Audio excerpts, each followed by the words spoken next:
হাড়ি পাতিল বিক্রেতা থেকে শত কোটির মালিক নারায়ণগঞ্জের সাবেক ছাত্রলীগ নেতা রনির বিরুদ্ধে দখল চাঁদাবাজির অভিযোগ। অসৎ উদ্দেশ্যে এই 4 মোবাইল কোম্পানির ভ্যাট সংক্রান্ত সুদ মওকুফ। সাবেক কর কমিশনার ওয়াহিদার বিরুদ্ধে দুদকের মামলা।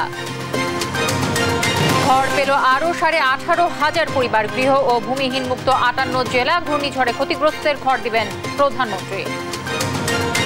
ঘূর্ণিঝড় জলোচ্ছ্বাস হয়ে গেল, সেখানে হাজার হাজার মানুষ ক্ষতিগ্রস্ত। ইতিমধ্যেই আমরা কিন্তু তালিকা করেছি, যেগুলি সম্পূর্ণ ক্ষতিগ্রস্ত তাদেরকে আমরা ঘর তৈরি করে দেব। ভারতের জোট সরকার বাংলাদেশের জনগণের পাশে থাকবে আশা বিএনপির। আন্তর্জাতিক সম্পর্ক উন্নয়নে বিবেচনায় জনস্বার্থ। এবং চট্টগ্রামে খালে পড়ে 2 শিশু এখনো নিখোঁজ। কাল ফের উদ্ধারে নামবে ফায়ার সার্ভিস। রাজধানীতে গ্যাস বিস্ফোরণে নিহত 1।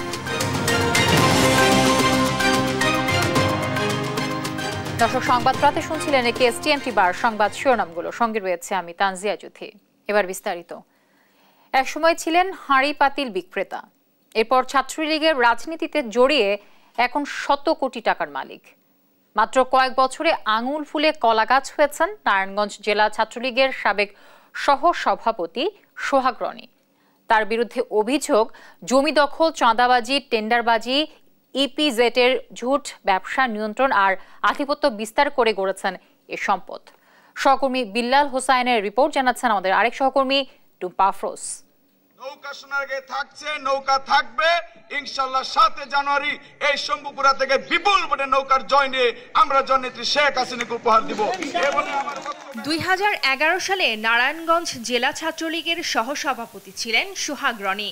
এখন তিনি সোনারগাঁ উপজেলা আওয়ামী লীগের সাংগঠনিক সম্পাদক। তবে একসময় তিনি সোনারগাঁয়ের মোগরাপাড়া পুরান বাজারে মাটির তৈরি হাঁড়ি পাতিল বিক্রয় করতেন। তার আগে ছিলেন সাবেক এক ইউপি চেয়ারম্যানের গ্রাম্য লাঠিয়াল বাহিনীর সদস্য। সে চেয়ারম্যানের হাত ধরেই তার রাজনীতিতে হাতেখড়ি। দেশ টিভির অনুসন্ধানে দেখা যায় সোনারগাঁ উপজেলার মোগরাপাড়া ইউনিয়নের বাসিন্দা সোহাগ রনির এ এলাকাতেই বেশ কয়েকটি বাড়ি রয়েছে। তার মধ্যে মোগরাপাড়া পুরান বাজারে একটি 3তলা বাড়ি, পাশের এলাকা ফুলবাড়িয়াতে আরেকটি 4তলা বাড়ি, কামারগাঁও এলাকাতে গড়েছেন 7তলা একটি বহুতল ভবন ও দোতলা আরেকটি বাড়ি। সেই সঙ্গে সোনারগাঁওয়ে ঢাকা চট্টগ্রাম মহাসড়কের পাশে কিনেছেন কয়েক কোটি টাকা মূল্যের জমি। কামারগাঁও এলাকাতেও আরও 4টি জমির মালিক তিনি। সোনারগাঁ পৌরসভার আদমপুর এলাকাতে জমির মালিকানা আছে তার নামে। নারায়ণগঞ্জ নগরীর জামতলা আবাসিক এলাকায় এনএস টাওয়ারে কোটি টাকা মূল্যের ফ্ল্যাটের মালিকও সোহাগ রনি। চলাচল করেন প্রায় কোটি টাকা মূল্যের 2টি গাড়িতে। বাড়ি গাড়ি ছাড়াও সোনারগাঁও রিসাইকেল ইন্ডাস্ট্রিজ, সুলতান কনস্ট্রাকশন লিমিটেড ও সাফওয়ান ট্রান্সপোর্ট এজেন্সির মালিকও তিনি। একই উপজেলায় আবু তাওমা ওভারসিজ লিমিটেড নামে আরেকটি প্রতিষ্ঠানের মালিকানায় পাওয়া গেছে তার নাম। তিনি শুধু দেশেই নয়, সৌদি আরবের জেদ্দা শহরে নিয়েছেন আরেকটি কাপড়ের দোকান। স্থানীয়দের অভিযোগ মাত্র 15 বছরে জমি দখল, চাঁদাবাজি, টেন্ডারবাজি, ইপিজেডের ওয়েট্রেস সেক্টরের নিয়ন্ত্রণ আর আধিপত্য বিস্তার করেই গড়েছেন এসব সম্পদ। তার এসব সম্পদ দেখাশোনায় গড়েছেন বিশাল পেটুয়া বাহিনী। তাদের ভয়ে মুখ খুলতে রাজি হননি অনেকেই। আমার মতো 20-25 জায়গা সগরণী বেচে দিছে, সবাই ঘুরতেছে। হ্যাঁ, আমরা টাকাও পাই নাই।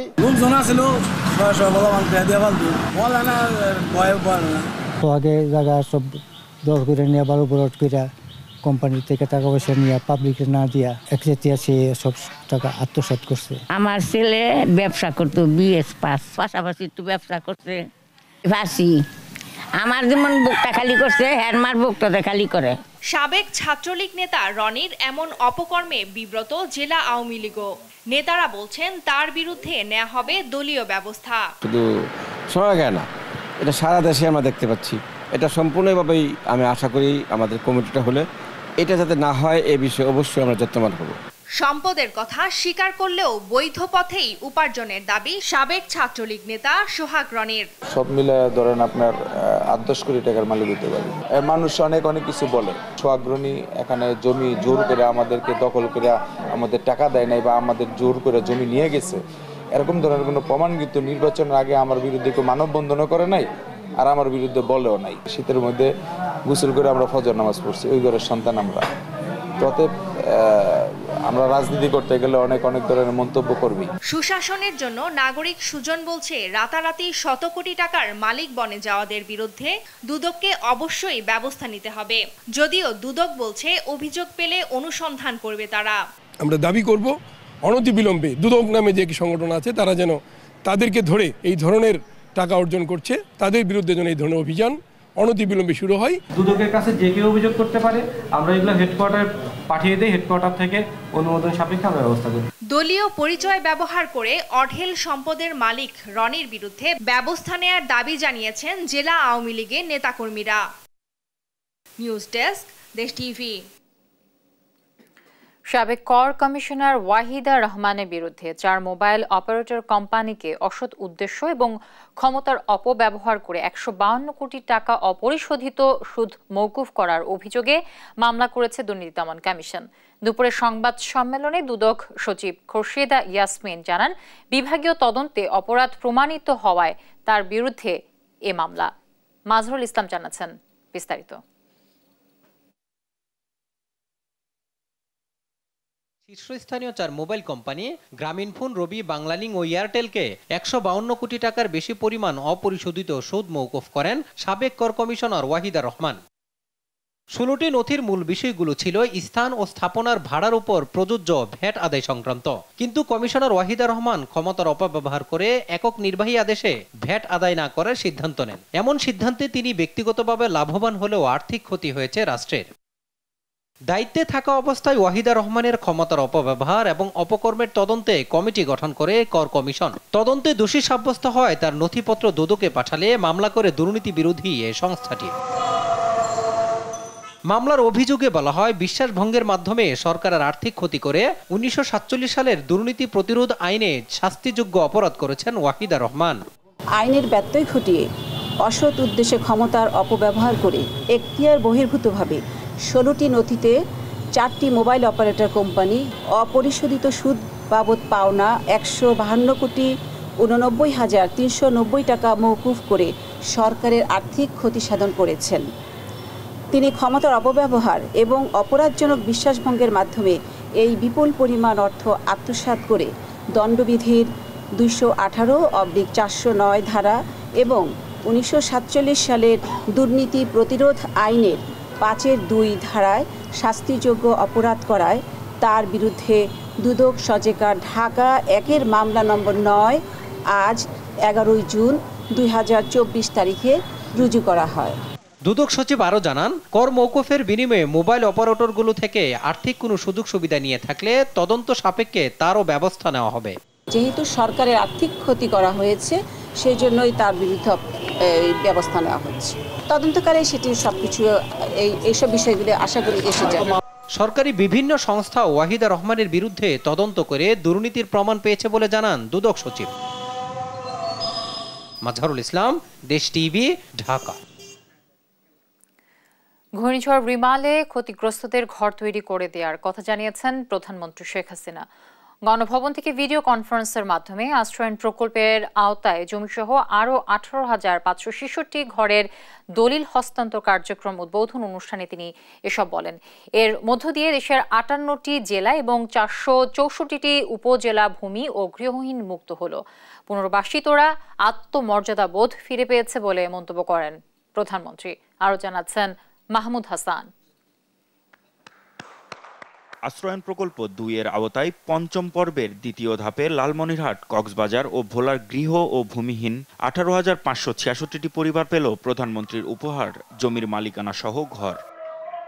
মঙ্গলবার গণভবন থেকে ভিডিও কনফারেন্সের মাধ্যমে সুবিধাভোগীদের মাঝে জমির দলিল হস্তান্তর কার্যক্রম উদ্বোধন করেন প্রধানমন্ত্রী শেখ হাসিনা।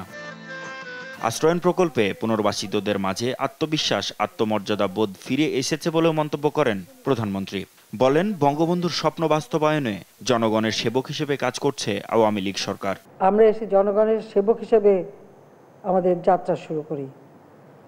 তখন থেকেই আমি উদ্যোগ নিয়েছিলাম যে ভূমিহীন মানুষদের জন্য আমরা যা পারি, তখন আর্থিক অবস্থা বাংলাদেশের খুবই খারাপ ছিল, তার মধ্যেও ভূমিহীন মানুষকে ঘর তৈরি করে দেওয়ার জন্য আশ্রয়ণ প্রকল্প নামে একটি প্রকল্প নিয়ে আমরা ঘর বানাতে শুরু করি। ইতিমধ্যে আমরা বিভিন্ন জায়গায় এই আশ্রয়ণ প্রকল্প দিয়ে মানুষকে পুনর্বাসন করেছি, যে তাদের জীবনের যে পরিবর্তনটা এসেছে, একটা আত্মবিশ্বাস, আত্মমর্যাদাবোধ ফিরে এসেছে।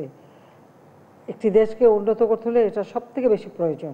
ঘূর্ণিঝড় রিমালে যাদের বাড়িঘর ক্ষতিগ্রস্ত হয়েছে তাদের ঘর নির্মাণ এবং উপকরণ দিয়ে সহায়তার কথা জানান প্রধানমন্ত্রী। গত কয়েকদিন আগে যে ঘূর্ণিঝড় জলোচ্ছ্বাস হয়ে গেল, সেখানে হাজার হাজার মানুষ ক্ষতিগ্রস্ত। ইতিমধ্যেই আমরা কিন্তু তালিকা করেছি কোন কোন এলাকায় কতগুলি ঘর সম্পূর্ণভাবে বিধ্বস্ত হয়েছে, কতগুলি আংশিক বিধ্বস্ত হয়েছে। যেগুলি সম্পূর্ণ ক্ষতিগ্রস্ত তাদেরকে আমরা ঘর তৈরি করে দেব। আংশিক ক্ষতিগ্রস্ত তাদের জন্য আমরা ঘর নির্মাণ উপকরণ দিয়ে সহায়তা করব। অর্থাৎ এই যে প্রাকৃতিক দুর্যোগ, এই দুর্যোগে যারা ক্ষতিগ্রস্ত তাদের পাশে আমরা আছি। এ সময় আরো ৭০টি উপজেলাকে ভূমি ও গৃহহীন মুক্ত ঘোষণা করেন সরকার প্রধান। এর মধ্য দিয়ে দেশের ৫৮টি জেলা এবং ৪৬৪টি উপজেলা ভূমি ও গৃহহীন মুক্ত হলো। মাহমুদ হাসান, দেশ টিভি, ঢাকা। ভারতের নবনির্বাচিত জোট সরকার বাংলাদেশের কোনো দল নয়, বরং জনগণের পাশে থাকবে বলে প্রত্যাশা বিএনপির নেতাদের। তাদের দাবি, বিশ্ব রাজনীতিকে বিবেচনায় নিয়েই দেশের মানুষের স্বার্থ অক্ষুণ্ণ রেখে আন্তর্জাতিক সম্পর্ক তৈরিতে কৌশল নিচ্ছে বিএনপি। বিস্তারিত সাইফুল রিপনের প্রতিবেদনে। দ্বাদশ জাতীয় সংসদ নির্বাচনের পর ক্ষমতাসীন আওয়ামী লীগকে একতরফা সমর্থনের অভিযোগ এনে ভারতের ক্ষমতাসীন সরকারের বিরুদ্ধে প্রত্যক্ষভাবে সরব হয় বিএনপি সহ সমমনা রাজনৈতিক দল ও জোটগুলো। ভারতীয় পণ্য বর্জনের আহ্বানও জানান অনেকে। সম্প্রতি অনুষ্ঠিত ভারতের লোকসভা নির্বাচনে একক সংখ্যাগরিষ্ঠতা না পেলেও আবার জোট সরকার গঠন করেছে বিজেপি। ভারতের নবগঠিত জোট সরকার বাংলাদেশের জনগণের আকাঙ্ক্ষা ও গণতন্ত্রের প্রতি শ্রদ্ধা জানাবে, এমনটি প্রত্যাশা বিএনপির। একপক্ষীয় সম্পর্ক রাখার যে তাদের যে একটা আগ্রহ বা তাদের যে একটা প্রবণতা, এর থেকে তাদেরকে বেরিয়ে আসতে হবে। তাদেরকে চিন্তা করতে হবে যে বাংলাদেশের বৃহত্তর জনগোষ্ঠীর কাছে প্রত্যাশিত বিষয় কোনটা। এ ব্যাপারে তো তাদের হস্তক্ষেপ করা মোটেই উচিত না, বরং উল্টোটা করা উচিত, যাতে তাদের ওই উদাহরণ আমরা এখানে অনুসরণ করতে পারি। ওদের যেরকম একটা রাজনৈতিক অধিকার, গণতান্ত্রিক অধিকার, সাংবিধানিক অধিকার জনগণের জন্য তারা সৃষ্টি করছে এবং ওইটাকে প্রোটেকশন দিচ্ছে, আমি চাই যে আমাদের দেশেও কোনো স্বৈরাচারী সরকারকে, কোনো অবৈধ সরকারকে সমর্থন দিয়ে আমাদের সেই অধিকারগুলা মানে কন্টিনিউয়াসের জন্য আমরা কেউ হরণ করতে না পারি। দলটির নেতারা বলছেন, আন্তর্জাতিক বিশ্বের সাথে সম্পর্ক উন্নয়নের ক্ষেত্রে দেশের জনগণের স্বার্থকে সবার আগে বিবেচনায় নিচ্ছে বিএনপি। বাধ্য হওয়ার মতো কর্মকৌশল আমাদের যেটা করা দরকার, বিশ্বের পরিবর্তিত পরিস্থিতির কারণে আমরা অনেক জায়গায় সেটা পারছি না, কারণ হঠাৎ পট পরিবর্তন হয়ে যাচ্ছে। ব্রিটেনে, ফ্রান্সে সাম্প্রতিককালে যেটা হলো, ভারতের ফলাফল যেভাবে হলো, এগুলোর উপরে লক্ষ্য রেখে তো কৌশল পরিবর্তন করতে হচ্ছে ঘন ঘন। এই জন্য এটা থিতু হতে পারছে না। আমাদের সমমর্যাদা রেখে আমরা প্রতিবেশী দেশ যতই শক্তিশালী, যতই বড় হোক, আমাদের মর্যাদা ক্ষুণ্ণ করে আমরা কোনো সম্পর্ক করতে চাই। কিন্তু আমাদের মর্যাদাকে অক্ষুণ্ণ রেখে, রাষ্ট্রীয় মর্যাদা, দেশের মর্যাদা, মানুষের মর্যাদাকে অক্ষুণ্ণ রেখে আমরা ভারতের সাথে সম অধিকার ভিত্তিক ভালো সম্পর্ক চাই। এটা হইল আমাদের নীতি। সাইফুল রিপন, দেশ টিভি, ঢাকা। সংবাদ রাতে আরো যে থাকছে, রাজধানীর গাবতলী হাটে আসতে শুরু করেছে কোরবানির পশু, এখনো নেই ক্রেতার আনাগোনা, নিরাপত্তায় সতর্ক ইজারাদাররা।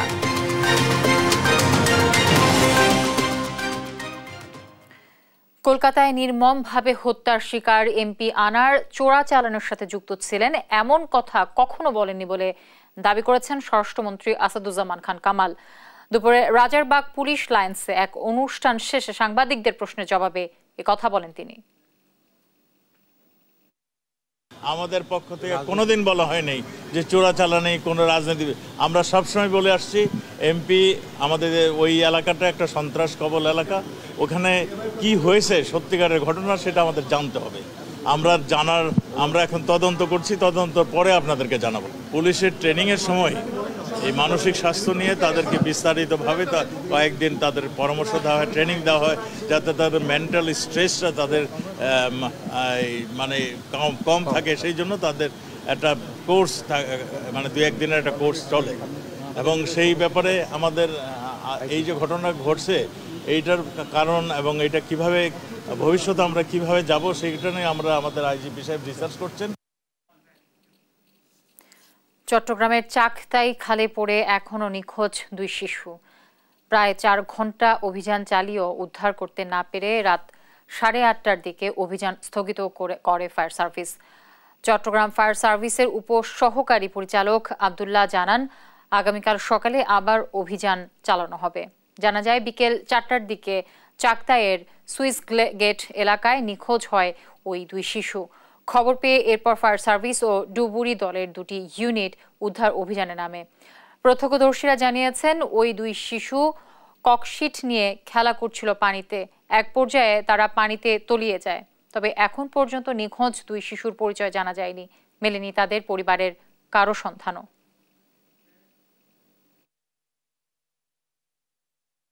আমাদের কাছে কোনো বাচ্চার গার্ডিয়ান এখনো আসেন নাই, আমরা অবস্থান দেখতে পাই নাই।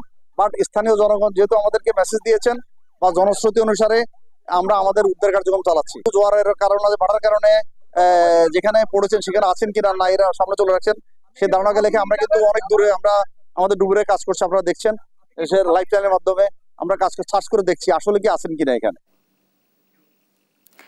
পুরনো সিলিন্ডার ভাঙতে গিয়ে ছড়িয়ে পড়া গ্যাসে অসুস্থ হয়ে মারা গেছেন এক ব্যক্তি। অসুস্থ হয়ে পড়েন আরও কয়েকজন। রাজধানীর আদাবরের বেড়িবাঁধ এলাকায় ভাঙাড়ি দোকানে এ ঘটনাটি ঘটে। সোহরাওয়ার্দী মেডিকেল কলেজ হাসপাতালে চিকিৎসা নেওয়া 14 জনের মধ্যে ভর্তি আছেন 5 জন। এদিকে এই ঘটনায় একজনকে গ্রেফতার করা হয়েছে। বিস্তারিত শাহাদাত নিশাদের রিপোর্টে। গাবতলী মোহাম্মদপুর বেড়িবাঁধ সংলগ্ন শ্যামলী হাউজিং দ্বিতীয় প্রকল্প এলাকায় সোমবার রাত 3:30টার দিকে ভাঙাড়ি দোকানের কর্মচারীরা পুরাতন গ্যাস সিলিন্ডার ভাঙতে গেলে মুহূর্তে ছড়িয়ে পড়ে বিষাক্ত গ্যাস। এতে অসুস্থ হয়ে পড়েন বেশ কয়েকজন।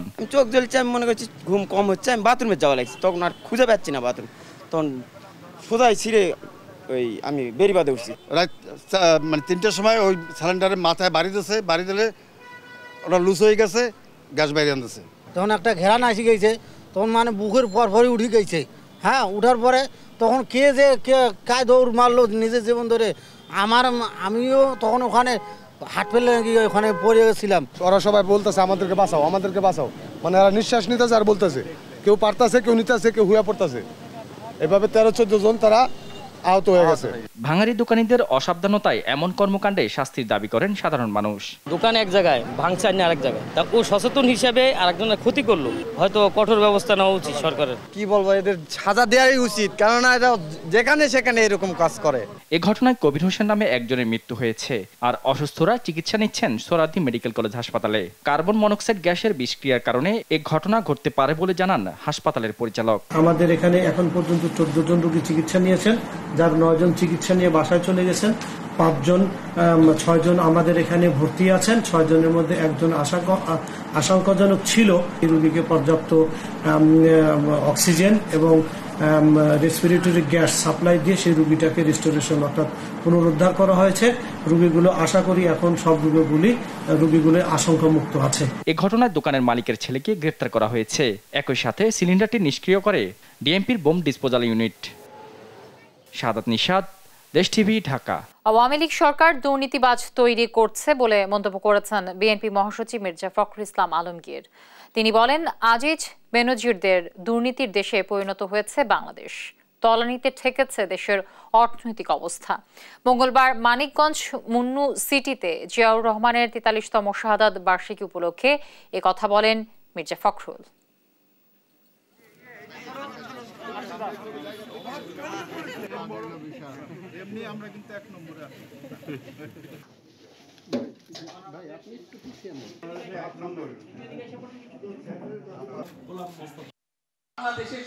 আজকে বাংলাদেশ সম্পূর্ণভাবে একটা আধিপত্যবাদ শুধু নয়, এটা আধিপত্যবাদ সঙ্গে ফ্যাসিবাদের কবলে পড়েছে।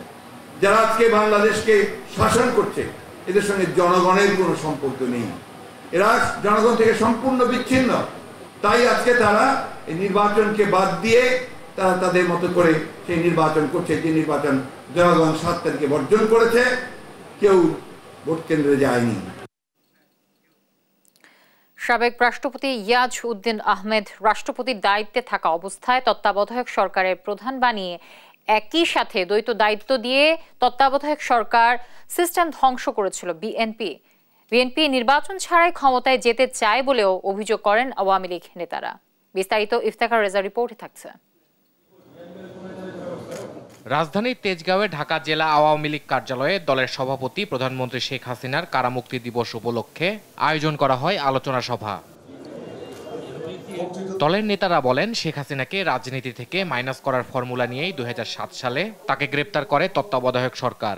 সংবিধানের যে 58 অনুচ্ছেদে যেখানে কেয়ারটেকার গভর্নমেন্ট সংবিধানে সংযুক্ত করা হয়েছিল, সেই অনুচ্ছেদের খেলাপ করে ওই সময়ের বিএনপি নির্বাচিত রাষ্ট্রপতি ইয়াজউদ্দিনকে ডাবল দায়িত্ব দিয়ে কেয়ারটেকার গভর্নমেন্টের প্রদান করা হয় এবং সেদিনই তত্ত্বাবধায়ক সরকারের নিরপেক্ষতাকে হত্যা করে বিএনপি। খালেদা জিয়াকে রাজনীতি থেকে মাইনাস করে না, আমাদের প্রিয় নেত্রীকে রাজনীতি থেকে মাইনাস করার ফর্মুলা নিয়েই তারা সেদিন আমাদের প্রিয় নেত্রীকে গ্রেফতার করেছিল। খালেদাকে পরে লোক দেখানো একটা গ্রেফতার খালেদাকে করেছিল অনেক পরে, এবং আমাদের নেত্রীর বিরুদ্ধে একটা না প্রায় ডজন খানেক মামলা, খুনের মামলা সহ ডজন খানেক মামলা আমাদের নেত্রীর বিরুদ্ধে একে একে দেওয়া হয়েছিল।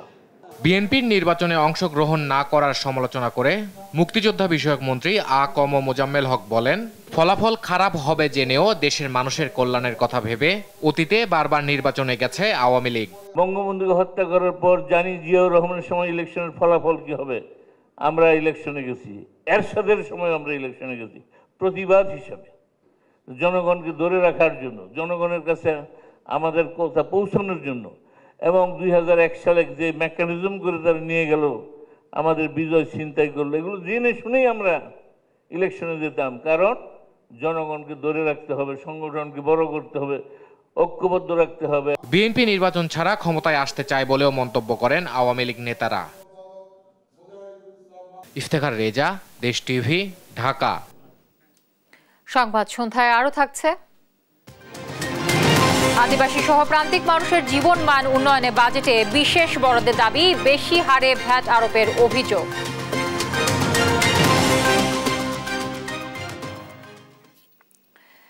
কোরবানি ঈদের আর বাকি মাত্র কয়েকদিন। এরই মধ্যে দেশের বিভিন্ন প্রান্ত থেকে রাজধানীর গাবতলী হাটে কোরবানির পশু নিয়ে আসছেন ব্যাপারীরা। তারা জানান, এখনো হাটে নেই আশানুরূপ ক্রেতার দেখা। আর হাট ইজারাদাররা বলছেন যে কোনো অপ্রীতিকর ঘটনা মোকাবেলায় তৎপর রয়েছে পরিচালনা কমিটি। বিস্তারিত ফজলে আদিত্যের রিপোর্টে। ঈদুল আজহা উপলক্ষে ঢাকা উত্তর সিটি কর্পোরেশনে বসেছে 4টি গরুর হাট, আরও 2টি হাট বসানোর প্রক্রিয়া চলছে। আর দক্ষিণ সিটিতে বসেছে 9টি হাট। গাবতলী হাটে 2টি উট এনেছে আমজাদ ব্যাপারী। এই দুটির দাম হাঁকানো হচ্ছে 54 লক্ষ টাকা। আনুষ্ঠানিকভাবে হাট শুরু না হলেও ক্রেতার অপেক্ষায় আছেন প্রথম থেকেই। মূল্যটা হাঁকানো হয়েছে, উট ওইটা 28 লক্ষ টাকা, এটা 26 লক্ষ টাকা। আর পাকিস্তানি উট এইটা আর এটার খাবার খায় আপনার গরু, যেই খাবার খায় ভুসি, গমের ভুসি, ঘাস, পানি, গাজর। গাবতলী হাটে নানা জাত আর আকারের পশু নিয়ে এসেছেন ব্যাপারীরা। ব্রাহ্মা ও ফ্রিজিয়ান জাতের পাশাপাশি দেশি গরুর সমারোহ হাটে। আছে নানা জাতের খাসি ও ছাগল এবং দুম্বা। তবে এখনো নেই ক্রেতার দেখা। বিক্রেতারা বলছেন হাট জমে উঠতে সময় লাগবে আরো 2-1 দিন। ওনার নাম হচ্ছে বুলবুল, সিরাজগঞ্জ হতে আসছি আমরা। দামটা 25 লক্ষ টাকা নির্ধারণ করা হয়েছে। ছোট আছে, বড় আছে, মাঝারি সাইজ, যে চাইছেন সবই সাইজ পাইবেন।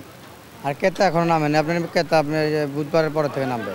গরুর দামগুলো আছে 6.5, 7 এরকম দাম চাচ্ছে। কিতা এখন বর্তমান কম আসে, দেখি বলে ভাই আসবো না, জায়গা নাই, 2 দিন আগে আসবো আর কি। নিরাপত্তার জন্য পুলিশ এবং র্যাব, সাথে সাথে ডিজিএফআই, বিভিন্ন ডিপার্টমেন্টের লোকজন আছে। 80 টাকা খুশি আছে, কিন্তু কোনো ক্রেতা এখনো পাইনি, আর কোনো ক্রেতা দামও বলেনি। গাবতলী হাট কেন্দ্রিক যে কোনো অপ্রীতিকর পরিস্থিতি ঠেকাতে তৎপর রয়েছে আইনশৃঙ্খলা বাহিনী। ফজলে আদিত্য, দেশ টিভি, ঢাকা।